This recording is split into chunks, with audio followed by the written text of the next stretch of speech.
வணக்கம். ஆடி வெள்ளிக்கு கூழ் வச்சு பூஜை பண்ணுவேன், புடவையும் வச்சு பூஜை பண்ணுவேன். அதுக்காக புதன்கிழமையே வீட்டில் அரைச்ச கேழ்வரகு மாவில் ஒரு 1/2 கிலோ, கம்பு மாவு கடையில் தான் வாங்கிட்டேன். ஒரு 1/4 கிலோ அளவுக்கு கொஞ்சம் உப்பு சேர்த்து எல்லாத்தையும் நல்லா இந்த பதத்துக்கு கரைச்சி வச்சுருவேன். வியாழக்கிழமை தான் இது செய்வேன். இந்த மாவு நல்லா புளிக்கணும், அப்போ தான் கூழ் வந்து நல்லா டேஸ்ட்டாக இருக்கும். இந்த ஃபுல் வீடியோ லிங்க் வேணால் நான் கொடுக்குறேன், செக் பண்ணி பாருங்கள். அதுக்கப்புறம் ஈவினிங் வந்து சாரீ எடுக்கிறதுக்காக சுமங்கலிக்கு தான் போனோம். நேவி ப்ளூவும் க்ரீன் கலர் சாரீ நிறையா இருக்குன்ட்டு அந்த கலர் மட்டும் எடுக்கக்கூடாதுன்னு முடிவு பண்ணிட்டு போனேன்.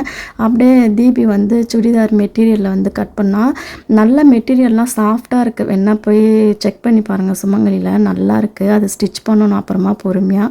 அப்படியே வரும்போது இடியாப்பம் கொஞ்சம் கேழ்வரகு புட்டு வாங்கிட்டு வந்துட்டேன். இந்த சாஃப்ட் காட்டன் சாரியும் அப்புறம் அம்மாவுக்கு ஒரு நைட்டியும் அதுக்கப்புறம் இந்த சாரியும் தான் எடுத்தேன். இது வரைக்கும் சேனலை சப்ஸ்கிரைப் பண்ணலன்னா சப்ஸ்கிரைப் பண்ணிடுங்க. அடுத்த வீடியோவில் பார்க்கலாம்.